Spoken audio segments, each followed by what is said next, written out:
राजधानी रायपुर में बढ़ते बेतहाशा ई रिक्शा की संख्या अब आम लोगों के लिए भी समस्या बनकर सामने आ रही है। बढ़ती ई रिक्शा के चलते पूरे राजधानी रायपुर में ट्रैफिक व्यवस्था भी बिगड़ती हुई नजर आ रही है।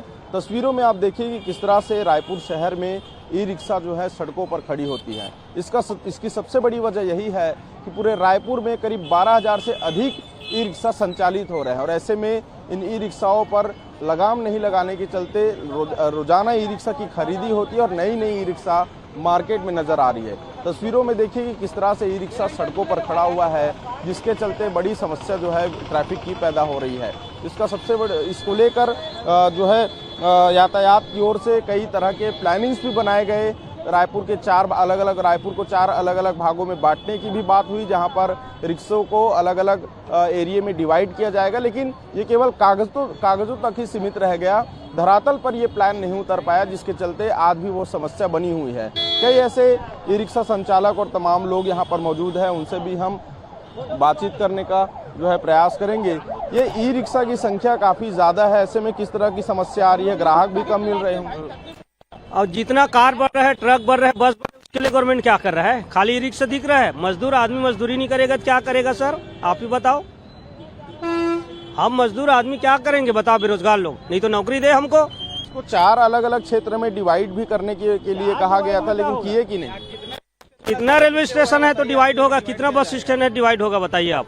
बस स्टैंड है 1 से 2, बताओ भाई। वैसा पब्लिक सिटी बढ़ेगा, अलग अलग एरिया में स्टेशन बनेगा, बस स्टैंड बनेगा, तब जाके होगा जी डिवाइड, अन्यथा कोई चार्ज नहीं है।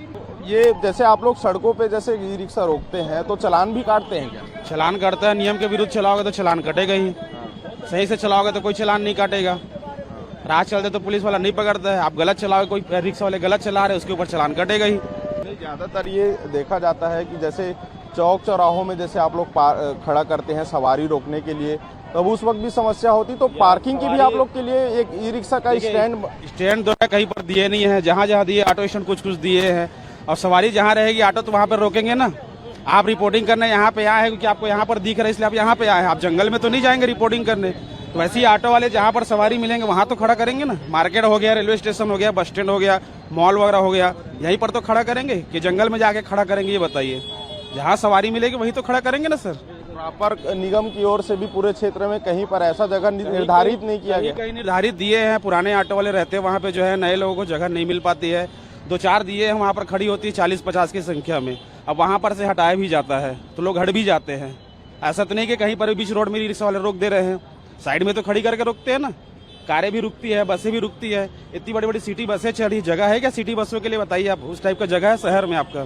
देखिए कि ई रिक्शा वालों की भी समस्या है कि उनके पास कोई और दूसरा रास्ता नहीं है। पहले ऑटो चलाते थे क्योंकि ई रिक्शा खरीदी में भी सस्ता पड़ता है और सुविधाएं भी होती हैं, तो लोगों को जो ई रिक्शा संचालक हैं वो भी तमाम तरह की व्यवस्थाओं की मांग जरूर कर रहे हैं, लेकिन ट्रैफिक की समस्या को लेकर जो है सबसे बड़ी दिक्कत जो है ई रिक्शा पूरे रायपुर में बनता जा रहा है। लेकिन अब देखना होगा कि किस तरह से ई रिक्शा को लेकर क्या प्लानिंग की जाती है ताकि सही तरीके से इसका संचालन हो सके और इस पर जो है ई रिक्शा से जो ट्रैफिक की व्यवस्था है उससे निजात पाया जा सके।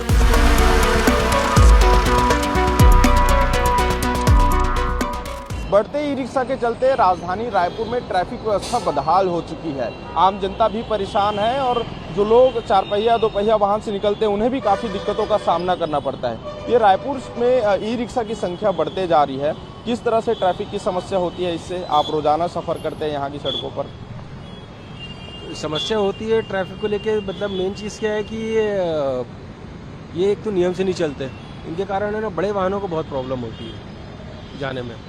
कहीं से भी चले जाना, कहीं से भी निकल जाना, ये सबसे बड़ी मेजर प्रॉब्लम है। अगर वैसे देखा जाए ना तो जैसे मैं महाराष्ट्र से आया हूँ, तो जैसे पूना है, तो पूना में ना ये ई रिक्शा बैन है क्योंकि ये प्रॉब्लम ज़्यादा क्रिएट कर रहा है ट्रैफिक को लेके। नियम को भी नहीं मानना, ये सारी चीज़ें उसमें रहती है। ठीक है, देखिए अलग अलग राज्यों में नियम है, लेकिन रायपुर में विशेष रूप से ये समस्या जो है वो देखने को मिल रही है। और भी लोगों से बातचीत करते हैं, उनसे भी जानेंगे कि किस तरह की समस्या हो रही है। में काफी ज्यादा बढ़ गया है। 4 पहिया वाहन चलाते हैं, किस तरह की समस्या होती है? ट्रैफिक भी दिक्कत होता होगा? हाँ, ट्रैफिक की दिक्कत तो होती है यार। दिक्कत ये होती है कि ये लोग तो जहाँ उनका मुंडी घुसा है बस वहीं घुसा देते हैं, बस उससे दिक्कत होती है। और ऐसे जगहों पे जो है ना थोड़ा सा सही जगह पे खड़ी नहीं करते हैं लोग, वही परेशानी है हमको। वैसे ई रिक्शा बहुत अच्छा चीज है, लेकिन थोड़ा सा उससे ट्रैफिक में वो तो होता है प्रॉब्लम। मेरे साथ हो चुका ऑलरेडी, एक एक्सीडेंट मेरा यही पास में ही हुआ था। रीजन क्या था, साइड मार के गया। उनको क्या रहता है, ट्रैफिक लाइट जैसे उनका ग्रीन हुआ, उनको रहता फटाक से क्रॉस करना, पीछे कौन आ रहा है, कौन साइड से निकल रहा है, कोई मतलब नहीं रहता। तो रायपुर शहर में ई रिक्शा के चलते ट्रैफिक जाम हो रहे हैं और चूंकि कोई दूसरा पब्लिक ट्रांसपोर्ट सही तरीके से मौजूद नहीं है, ना सही तरीके से सिटी बस चलती है और ना ही कोई दूसरी ऐसी कोई यहाँ पर ऑप्शन है जिसमें लोग सफ़र कर सके, इसलिए लोग ज़्यादातर ई रिक्शा का उपयोग करते हैं। लेकिन ई रिक्शा में दाम भी कम पड़ते हैं और इसीलिए ई रिक्शा की खरीदी भी कम रुपए में होती है, यानी उसके दाम कम होते हैं, जिसके चलते ज़्यादातर जो ऑटो चालक हैं वो अब ई रिक्शा की ओर आगे बढ़ रहे हैं। और यही वजह है कि राजधानी रायपुर में 12,000 से भी अधिक ई रिक्शा संचालित हो रहे हैं और आने वाले समय में यदि इन ई रिक्शा के संचालन को लेकर निगम की ओर से, यातायात की ओर से कोई सही व्यवस्था नहीं बनाई जाएगी तो कहीं ना कहीं रायपुर की ट्रैफिक व्यवस्था और भी ज़्यादा बदहाल हो सकती है। अब देखना होगा कि किस तरह से ई रिक्शा का संचालन होगा, क्या कुछ व्यवस्थाएं होंगी और जो प्लानिंग बनाए गए हैं वो कब तक धरातल पर खरे उतर पाते हैं।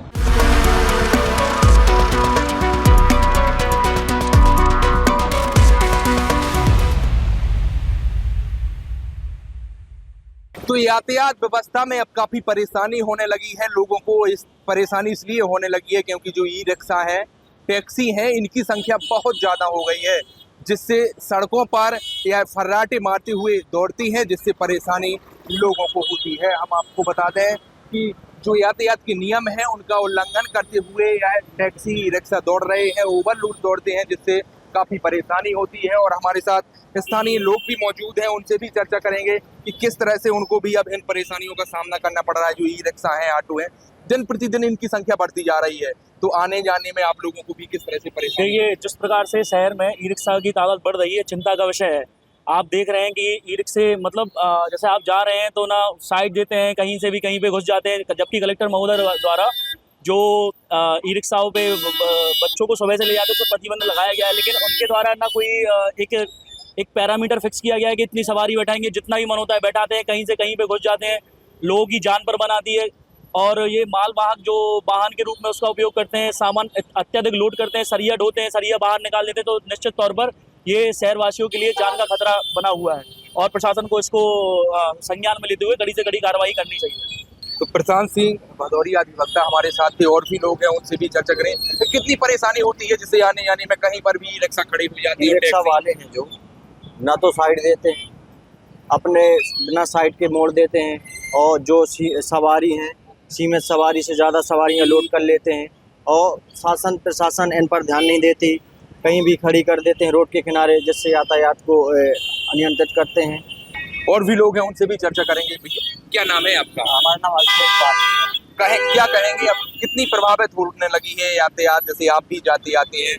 ई रिक्शा से क्या होता है कि जैसे भीड़ में ट्रैफिक जाम लग जाता है, जिससे यातायात के कारण आदमियों को आने जाने में असुविधा होती है, और बीच के बीच जो होता है जैसे सवारियों के उसमें आने जाने में बीच का बीच अगर कहीं जाम लगता है तो कहीं सवारियों के लिए भी, और कहीं अगर किसी को ज़रूरत से जल्दी पहुंचना है तो जाम की स्थिति में उन लोगों को समय पर अभाव के कारण वो नहीं पहुंच पाते, कहीं पर भी खड़े हो जाते, कहीं से भी निकल जाते। हाँ, कहीं से भी है, किसी भी साइड से आगे पीछे कर दिया या ट्रैफिक इसलिए जल्दी जाम लग जाता है, जैसे एकत्रित होकर खड़े हो गए तो जाम लगने की संभावना रहती है रोड की ओर में। तो देखिए अब किस तरह से यहाँ पर जाम की स्थिति बन रही है। जो ई रिक्शा है और वह यहाँ पर खड़े हैं, आप देख सकते हैं, जो इस तरह से जो ई रिक्शा है और खड़े हैं, जिससे जाम की स्थिति बनती है। और एक बार और हम चर्चा करेंगे अधिवक्ता प्रशांत सिंह भदौरिया जी से, किस तरह से बिल्कुल ठोस कदम होना चाहिए कि देखिए जिस प्रकार से जाम लग रहा है अभी अदालत वाले रोड में खड़े। देखिए जिस प्रकार से अभी विगत दिनों पहले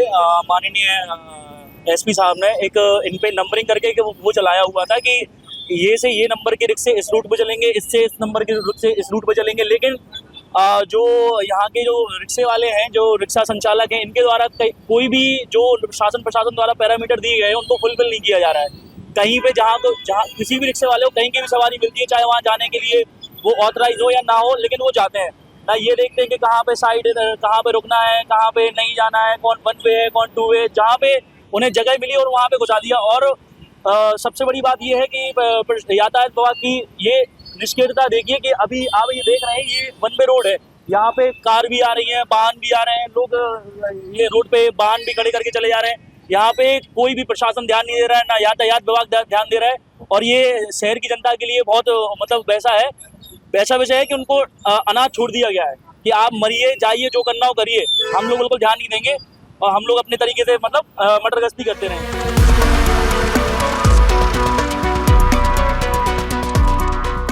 तो टैक्सी चालक और ई रिक्शा चालक भी हमारे साथ मौजूद हैं, उनसे भी हम चर्चा करेंगे कि उनकी क्या समस्याएं हैं। यहाँ कोई स्थायी स्टैंड है नहीं है और जो देहातों से रिक्शे आते हैं, हर देहात में इतने 20-30 रिक्शे 40 रुपए रिक्शे हो गए हैं, तो वो दिन भर यहाँ ऊट पटांग लगाते हैं। जो लोकल के यहाँ सिटी के हैं वो परेशान होते हैं, बदनाम होते हैं। देहातों के रिक्शा कहीं भी एक सवारी मिली तो बीच रोड में ब्रेक लगा देते हैं, वो पीछे वो चाहे जिस अधिकारी की गाड़ी आती है, इसमें परेशान है, बदनाम होते हैं लोकल वाले। सबसे ज्यादा परेशानी है देहात के रिक्शों से, क्योंकि उनको लाइट का बिल लगना नहीं है, फ्री की लाइट है और दिन भर यहाँ धोंधरा देते हैं, इसके बाद शाम को चल देते हैं। तो तुम लोगों की स्टैंड की कैसी व्यवस्था है? अब स्टैंड के लिए तो मारे भटके फिर रहे हैं, 20 साल से कहीं कोई स्टैंड नहीं है। खाली नंबर 1 नंबर 2 स्टैंड में, बस स्टैंड में स्टैंड है।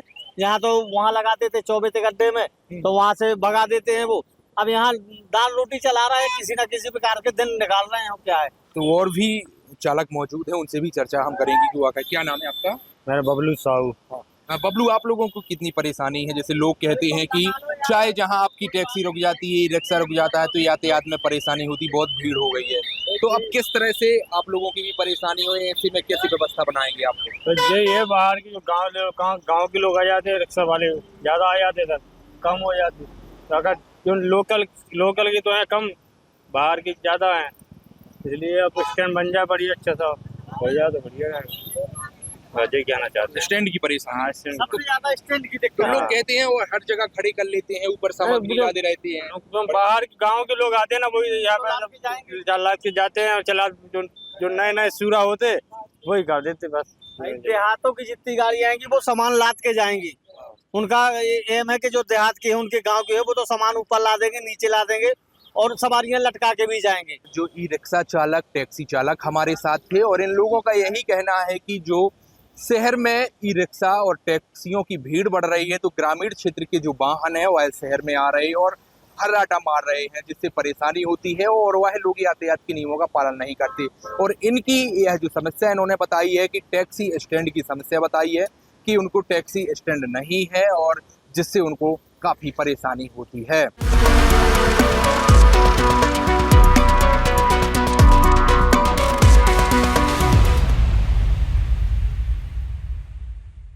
हम आ चुके हैं पन्ना के अंबेडकर चौराहे पर। इस चौराहे को कोतवाली चौराहा भी कहा जाता है, क्योंकि बाजू में कोतवाली है और यहाँ पे आज संडे बाज़ार लगता है। तो संडे बाज़ार में मैं यहाँ पे ऑटो व्यवस्थाएं दिखा रहा हूँ आपको, क्योंकि ऑटो व्यवस्थाएं जो हैं ट्रैफिक की धज्जियाँ उड़ा रही हैं, कोई व्यवस्था नहीं है।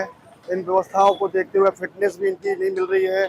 यहाँ पे ट्रैफिक व्यवस्था देख रहे हैं, इनसे भी बात करूंगा। भाई साहब, ये बताइए आपको किस किस परेशानी को देखना पड़ता है यहाँ पे? ऑटो वालों जो ऑटो वाले को जाए दिक्कत रहती है, उनको कितना भगावे, लेकिन उनको भागते नहीं आए, आप भगा दे फिर आ जाते हैं।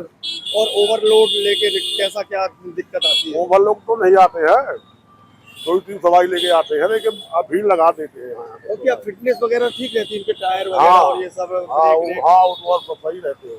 आपका कहना है कि मैं व्यवस्थाएं तो देखता हूं, मगर यहाँ कहीं ना कहीं व्यवस्थाएं बिगाड़ते हैं ऑटो वाले। कि क्या दिक्कतें झेलनी पड़ती है ऑटो रिक्शा और ई रिक्शा से? ऑटो रिक्शा ने पूरी सारी जो है ट्रैफिक व्यवस्था को ठप करके रखा हुआ है। कहीं से भी कैसे भी सामने आ जाते हैं, रॉन्ग साइड में घुस जाते हैं। और तो बहुत ऑटो रिक्शा को मैंने ई रिक्शा को देखा जो नाबालिग बच्चे भी चला रहे हैं। प्रशासन को इस पर ध्यान देना चाहिए। इस वजह से रोज आए दिन कोई ना कोई हादसा होते रहते हैं। और क्या व्यवस्थाएं के लिए क्या कहेंगे आपके? मतलब इनका कोई स्टेशन होना चाहिए और इनका किराया निश्चित होना चाहिए। बिल्कुल होना चाहिए। ये लोग कहीं भी कहीं से भी घुस जाते हैं और इनके वजह से पूरी ट्रैफिक व्यवस्था जो है दिक्कत में आती है। हम लोग को इसमें मोटरसाइकिल चलाने में या और कहीं पे पार्किंग करने में भी बहुत असुविधाएं होती है। आज बाजार का माहौल है, बाजार में घुसते चले जा रहे हैं ऑटो से, ट्रैफिक आप देख सकते हो कि कहीं पे भी कोई भी ऑटो वाला कहीं पे भी खड़ी हो जाती है, चाहे वो बीच सड़क पे हो या कहीं से भी सामने से आ जाती है। अपने कैमरामैन से कहना चाहूंगा कि ये ऑटो रिक्शा वगैरह दिखाएं कि ऑटो रिक्शा से कैसी भीड़ हो जाती है और ऑटो ई रिक्शा यहाँ व्यवस्था बिगाड़ने में लगे रहते हैं। आप बताइए कि लोग सफर करते हैं ऑटो रिक्शा में, तो ऑटो रिक्शा में क्या क्या फिटनेस होना चाहिए, क्या क्या दिक्कतें होती है लोगों को? ई रिक्शा में मेन रहता है क्योंकि उनकी पहिए छोटे रहते हैं, कई बार गिरने का डर ज्यादा रहता है इनमें, तो सेफ्टी के लिए यहाँ पे गेट होना चाहिए छोटा सा। सेफ्टी के लिए गेट होना चाहिए जी। और फिटनेस मतलब कंप्लीट नहीं रहती है लोगों की, कई लोगों की रहती है, कई लोगों की नहीं रहती, वो तो सुविधा के हिसाब से रहता है, अब किसी गुंजाइश नहीं है वो नहीं करवा पाते हैं, ये रहता है। आप बताएंगे ऑटो रिक्शा वाले जो है यहाँ पे क्या क्या दिक्कतें पैदा करते हैं? पब्लिक को दिक्कत है, बाजार जा रहे हैं, कोई पैदल जा रहा है, अब ऐसे ही सीधे भीड़ भाड़ में जाम लग रहा है। अब सामने देखो क्या हाल है, 4 व्हीलर जा रही है, 2 व्हीलर जा रही है, रिक्शा वाले जा रहे हैं। रिक्शा वालों को बाहर लगाना चाहिए, सवारी तो वहाँ से मिल जाएंगी। यातायात की कोई व्यवस्था नहीं है, अब यातायात वाले लगे हैं लेकिन कोई बात मानने को तैयार नहीं है। आप जब आते हैं तो यहाँ पे ऑटो वगैरह जो होती है, ऑटो से क्या क्या दिक्कतें झेलनी पड़ती है? और आप अरे ऑटो की न पूछो यार, ऑटो की तो अगर आप गाड़ी खड़ी करते हो तो लाके पीछे लगा देती है, अगर आप बैक करते हो तो उनमें घल जाती है गाड़ी, वो लड़ने के लिए तैयार हो जाते हैं यार। बहुत परेशान है ऑटो वालों से।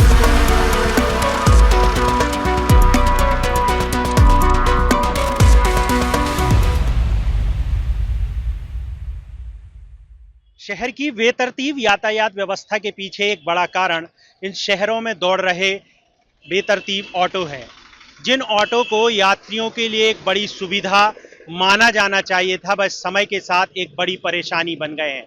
जहां तहां खड़े हो रहे ऑटो वाहन और बेतरतीब दौड़ रहे ऑटो वाहन अब दुर्घटनाओं को न्योता तो दे रहे हैं, लंबे लंबे जामों का कारण भी बन रहे हैं। ऐसा नहीं है कि प्रशासन अपने काम नहीं करता, लेकिन कहीं ना कहीं इन पर लगाम लाने की मुहिम जो है वह नाकाफी साबित हो रही है। ऐसे में बीएसटी भी अब जाएगा आम लोगों के बीच और ऑटो चालकों के बीच और जानेगा कि क्या परेशानी और क्या कारण है कि यह व्यवस्थाएं जो हैं वह सुधरने का नाम नहीं ले रही हैं।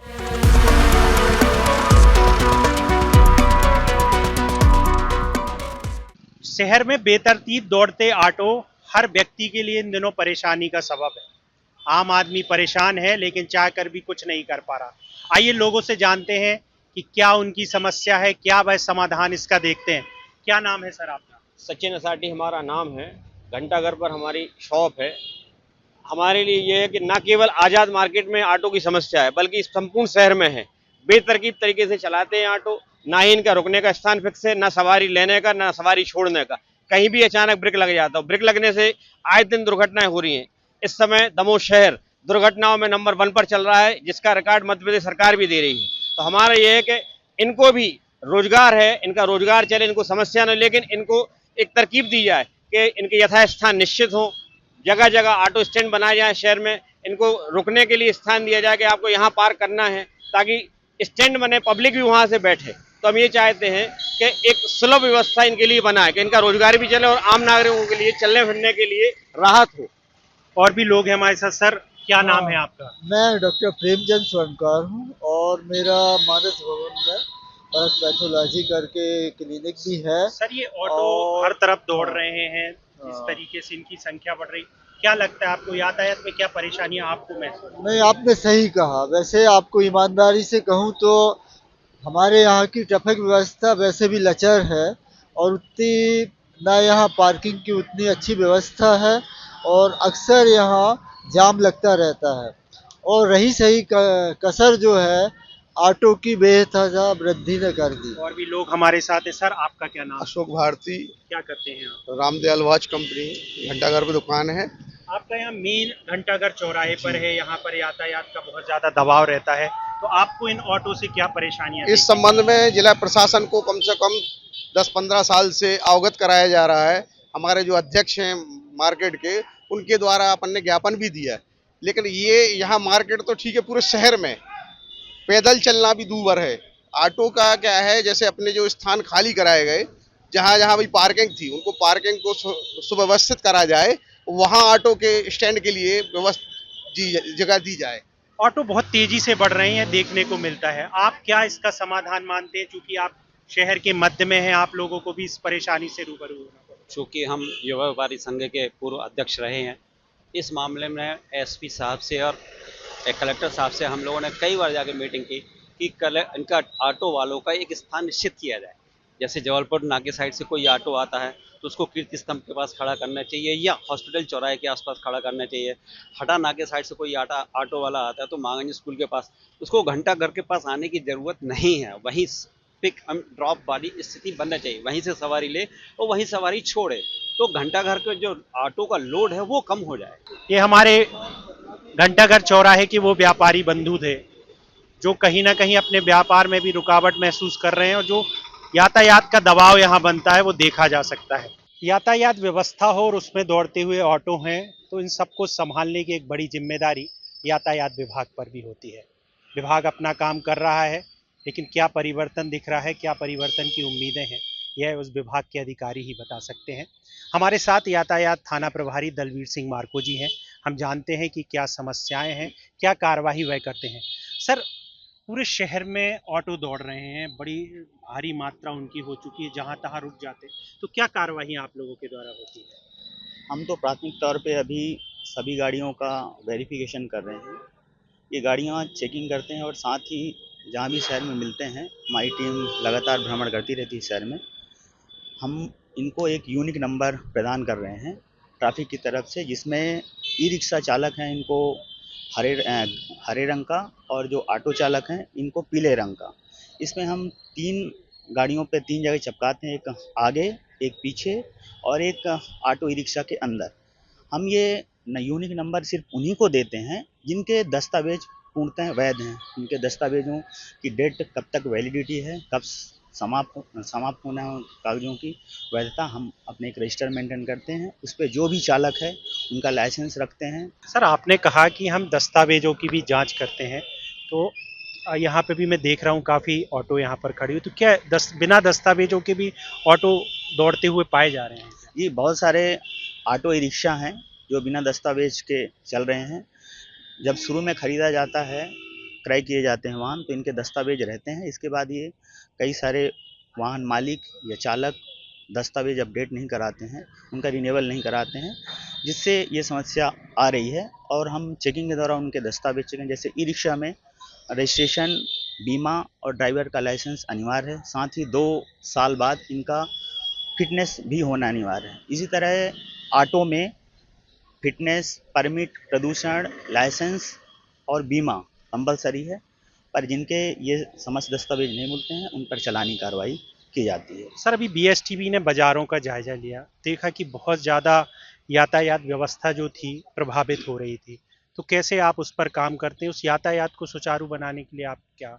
जी, अभी हम लोगों ने अपने जो ट्रैफिक पॉइंट हैं वो बढ़ा दिए गए हैं। अभी 1 वे का भी प्लान सड़क सुरक्षा समिति के माध्यम से रखा गया है अध्यक्ष महोदय के समक्ष। उस पर जो मोहन टाकीज से घंटाघर वाला है उसको आदेश कराकर पूर्णतः 1 वे किए जाने का प्रावधान बना रहे हैं। साथ ही जो धगड़ से घंटाघर का है उसको भी 1 वे का प्रावधान में ला रहे हैं। आदेश होने पर टोटली 3 व्हीलर और 4 व्हीलर वाहनों का जो घंटाघर तरफ आ रहे हैं दोनों मार्गों से, इनको 1 वे किया जाएगा।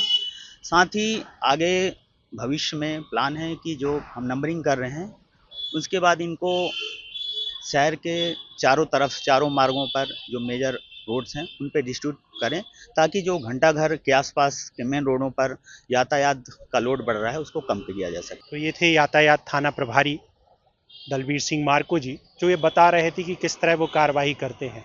पुलिस अपना काम कर रही है, विभाग अपना काम कर रहा है, अमला कितना है यह समझा जा सकता है, लेकिन जिस तरीके से ऑटो की संख्या बढ़ रही है, बार बार देखने को यही मिल रहा है कि अव्यवस्थित, बेतरतीब और बगैर जिम्मेदारी के यहाँ पर ऑटो दौड़ रहे हैं। अगर यह स्थिति नहीं सुधरी तो समस्याएं और भी बढ़ती जाएंगी।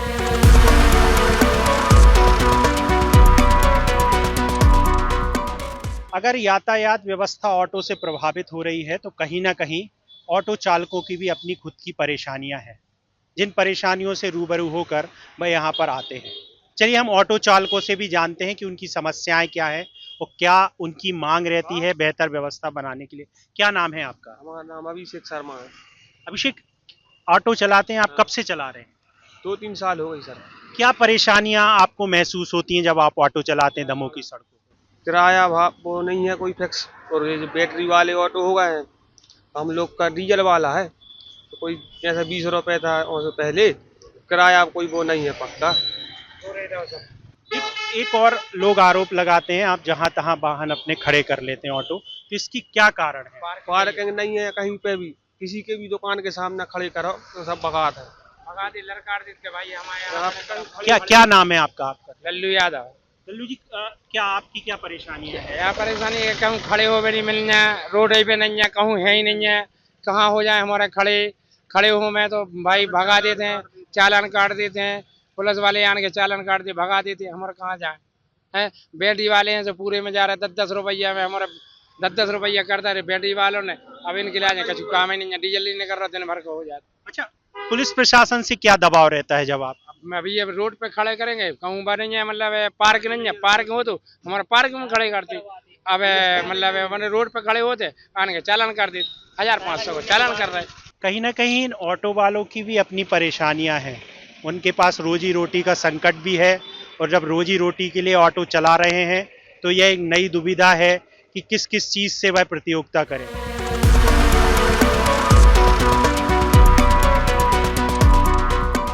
तो ये थे दमोह में दौड़ रहे ऑटो और उनसे प्रभावित हो रही यातायात व्यवस्था के हाल। आम लोगों की अपनी परेशानियां हैं और ऑटो चालकों की भी अपनी अलग परेशानियां हैं। इस बीच में संबंधित प्रशासन और विभाग अपनी बात पूरी सबगोई से रख रहा है। अब इनके बीच में समन्वय कब स्थापित होगा और बिगड़ी यातायात व्यवस्था कब और कैसे सुधरेगी, यह एक बड़ा सवाल है। BSTV के लिए दमोह से वैभव नायक, सहयोगी मनीष साहू के साथ।